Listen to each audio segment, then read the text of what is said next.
যদি বিদ্যুৎ লাইন কারেন্টের যে সংযোগ আমরা বলি, যদি বিদ্যুৎ নাও থাকে তাইলেও কিন্তু আমরা ভুগব না।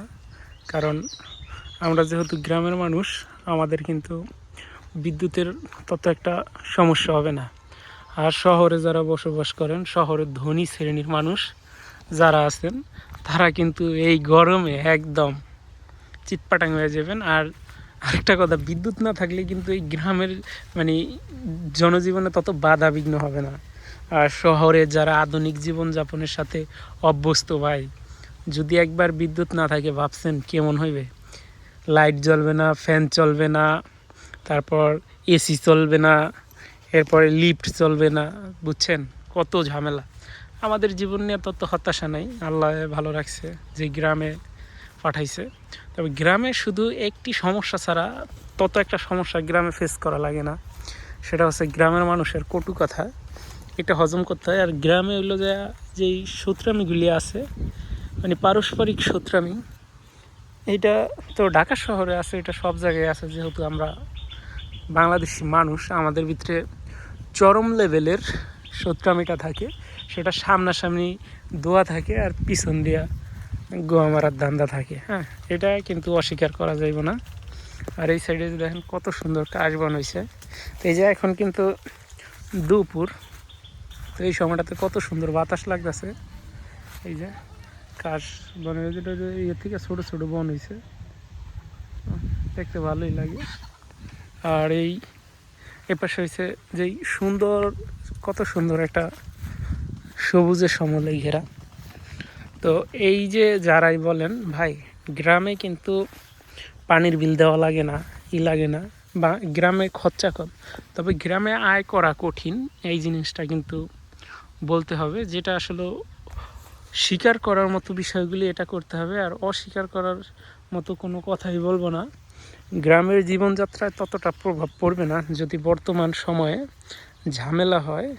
দেখা গেছে বর্তমান সময়ে বিদ্যুৎ নিয়ে, গ্যাস নিয়ে, তেল নিয়ে যে সিন্ডিকেট হয়েছে, এই সিন্ডিকেটটা গ্রামীণ জীবনযাপনে প্রভাব পড়বে, সবার জীবনে প্রভাব পড়বে, বাংলাদেশের সকল মানুষের জীবনেই প্রভাব পড়বে। কিন্তু গ্রামের মানুষের জীবনে প্রভাব পড়লেও প্রভাব মোকাবেলা করার মতো, তারা যে বাইসে থাকার মতো ইয়ে আছে।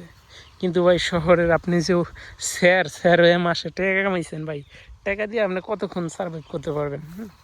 যদি আপনি অনেক শত শত কোটি টাকার মালিক হন তাইলে সার্ভাইভ করতে পারবেন, শত কোটি টাকার মালিক হলে পারবেন।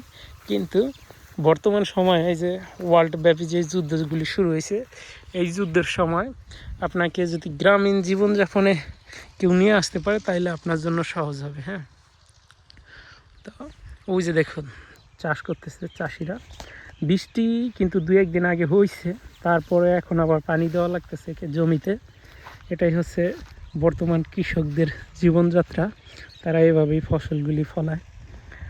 যত আগে একটা জিনিস দেখতাম যে গ্রামের ভিতরে যে যে যে ডোবাডোবিগুলি আছে এই জায়গায়, ওর ভিতরে ওই যে বহু দূরে আমি দেখতেছি, জুম করলে তো আসবে না, ওই যে কলা গাছগুলি দেখতেছেন আপনারা, ওই কলা গাছের ওই জায়গায় আর একটু সামনে ওই জায়গায় পুকুরের মতো ছিল, গ্রামের সকল মানুষ ওই জায়গায় যায় মাছ ধরতো। হ্যাঁ, তো এখন আর ওই সুযোগটা নাই। দেখেন কত সুন্দর একটা আম আছে, আমটা নাড়াচাড়া করতেছে, আমি ভিডিও করে নিতেছি।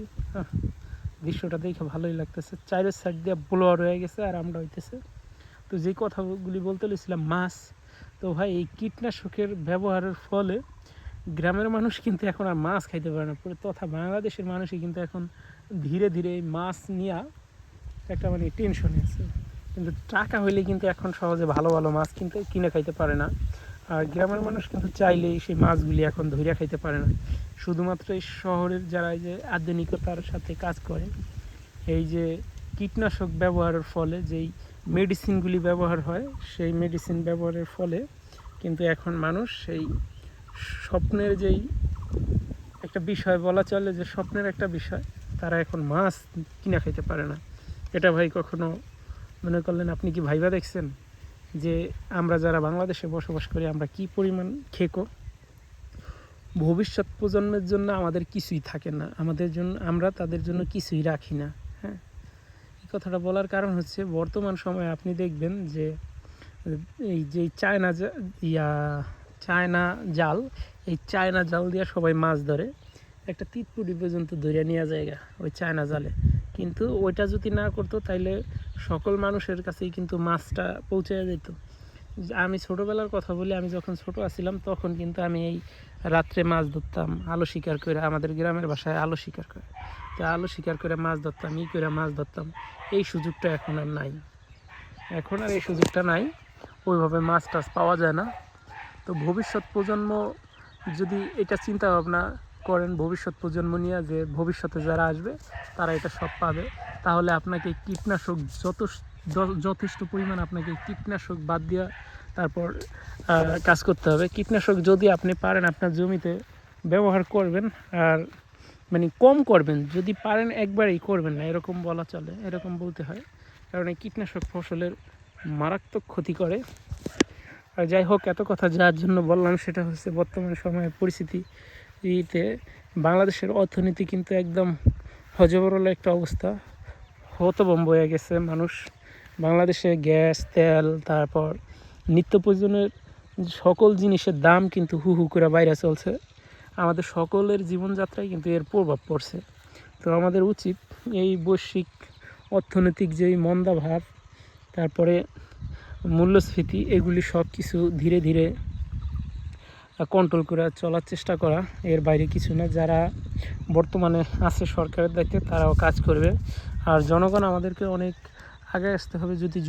যদি আমরা আরও এইদিকে পিছু পা হটি বা সবাই একসাথে আতঙ্কিত হয়ে যায়, তাইলে কিন্তু বর্তমানে যারা দায়িত্বশীল আছেন গভর্নমেন্টে, তারা কিন্তু একদম মানে হাল ছেড়ে দেওয়ার মতন একটা অবস্থা থাকবে। মানে তারা বলতে পারবো মুখে এক কথা কিন্তু কাজে আর এক কথা, মানে তাই কাজেই যদি মুখে তারা বলে, আমরা সবাই চাইবো নিজের জায়গা থেকে যাতে পরবর্তীতে আমরা ভালো থাকতে পারি, সেই দিকে চিন্তা ভাবনা করব।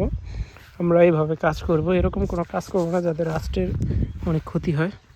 তো সবাই ভালো থাকবেন, আর ভিডিওটা বেশি বেশি লাইক, কমেন্ট, শেয়ার করে দেবেন। আর গ্রামীণ জীবনে সবাই অভ্যস্ত হবেন আশা করি। গ্রামের জীবনে একটা সমস্যা কি জানেন?